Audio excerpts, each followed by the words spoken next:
Hello, and you're listening to the AI Moment with me, Jonathan Wagstaffe. And me, Danny Denhard. And Dan, what are we going to talk about this time?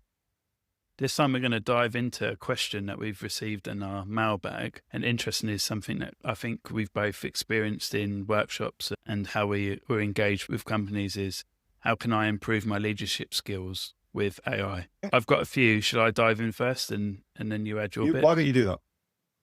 The way I break it down is into 5 or 6 areas.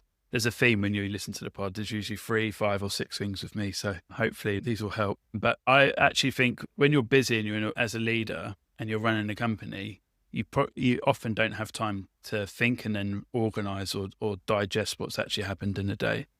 So for me, I always say organization. It's a great tool to help you. Many business leaders are too busy.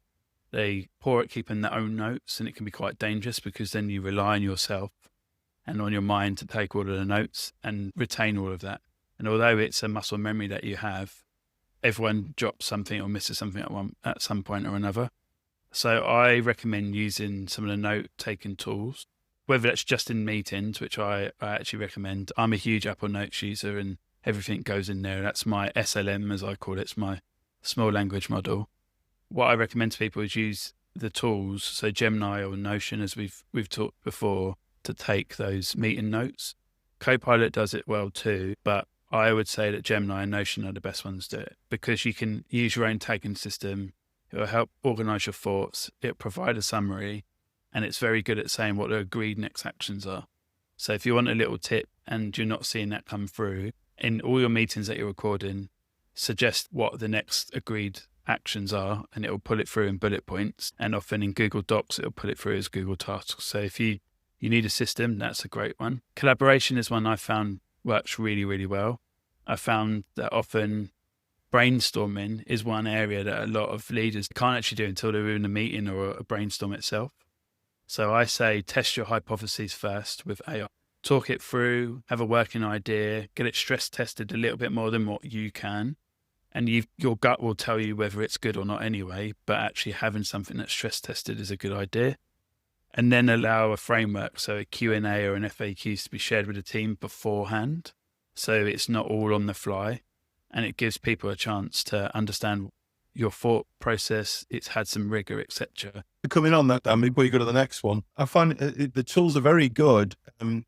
If you're doing some of that kind of thinking, but you've not really got it organized in your head, you can sometimes just blot and brain dump your thoughts into a file and then pop that into ChatGPT and say, can you organize this for me? And it quite often does a very good job of saying, well, I've got all this thing, and it organizes it for you. Okay, actually, there's 3 or 4 headings here. So sometimes it helps you evolve that thinking before you even take it to the point of having to present it to people. It just helps you organize it. So don't feel the need to have it all organized before you go to the model with it. Sometimes unorganized brain dump is, let me say that again, an unorganized brain dump is enough to get you going. Something you've raised a number of times before is voice and using voice and voice as standard. I write to think and formalize my thoughts and ideas, whereas I know a lot of other people like talking it through. So actually, if you use the voice section on it and the feature on it, it's very good at taking your unstructured voice dump and structuring it like Jonathan just said. I know more and more people, because it's natural language, it feels like you're having a conversation. So I definitely encourage that too. Another area that I recommend is communication. AI is far better at communicating than people realize. So I say there's some great tools that you can use to become even more concise or precise. And it can rework certain language and soften some messages. I said this week to someone is, you like to write really long emails to your team. It's great for context, but most people will skim or won't actually understand all of what you're saying, and it will take a number of different back and forths to understand that. And I've seen it in leadership teams and leadership meetings often, and that happens. What I say to people is use NotebookLM to create a briefing guide or create a video. It's an overview that you can then share, because people will learn in different ways, whether that's reading, oral or visual. And that's one tip. And I'd say aligned to that, I mean, you could also feed into the model a number of recordings or transcripts of things you've been involved in, and then ask it to critique your own communication style. So you can ask it, how am I coming across? What's my communication style based on these meetings? And then give me some pointers to improve it. How would you improve my communication style if you were me? So it's quite good at almost coaching. You're almost into a coaching role then. Yeah. And I know there are specific tools out there that do AI tools that will do coaching, but you can do an element yourself just using Gemini or ChatGPT and a couple of voice recordings of your own meetings. And often these tools, you don't have to get into the deep areas of custom GPTs, but often learn your style and your approach by using it more and more. And a lot of the tools will prompt you to say how you like to speak, what your style of comms are. So yeah, that's a great one. Insights is the next one. Is basically leaders struggle with insights and being able to make the time to understand it. And they send it off to an analyst, it comes back and they have to digest it and then be really confident in talking around it.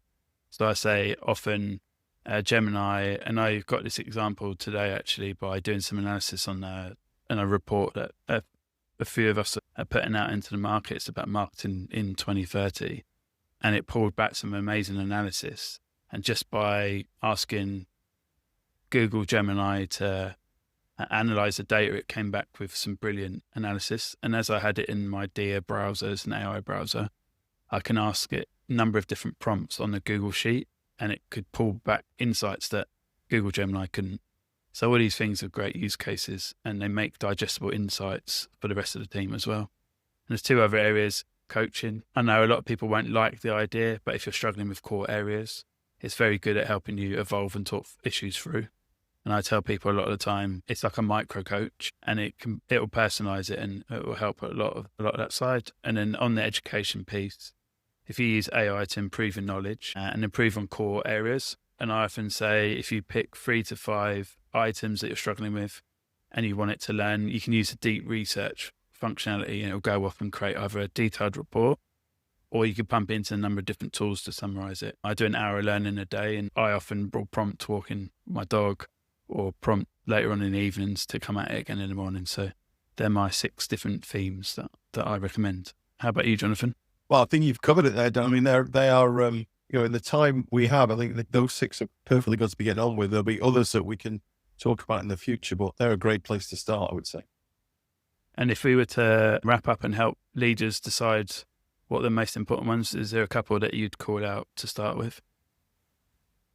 Anything where you are asking it to help you analyze how you are and how you're seen, because that's the start, isn't it? Any great leadership, you have to understand how you're coming across. So we talked about, in comms, you can say, tell me what my comms tell is. You can actually do a broader piece. Once you've been playing with, say, ChatGPT for a while, and I've done this, it's really interesting. You can say, describe me professionally. And it's interesting when it comes back with it, the impression it's got of you. And then you can ask it a broader question, tell me 5 areas where I can up my game across the piece. So those things, I think, starting to understand yourself and work on yourself is the start point for any great leadership that goes beyond that. So I think that's where I'd start. How about you? Yeah, I'd start with topics that you're struggling with, or that you feel a little bit behind on. I'd definitely say use the deep research products, and they're baked into almost all of the tools. And just be confident in it. I know certain leaders that are obviously, they've called out AI, that's why you listen to our podcast, so they're a compliment to it. But I would also say, just the deep research functionality is brilliant, and something that I know many people, once they've used it and they dedicate the time, they love it.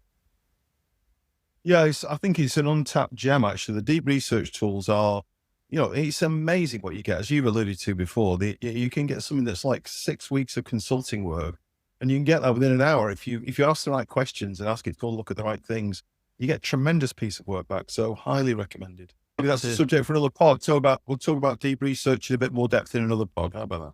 Exactly. Right. There's a huge amount for people to take away and test it out. As usual, if you've got any questions or you want to email us directly, if you look in the show notes below, it'll have all the direct contacts for us to reach out to. So thanks again for listening today. And Jonathan, thanks for helping again. Yeah. Good to see you, mate. We'll see you soon.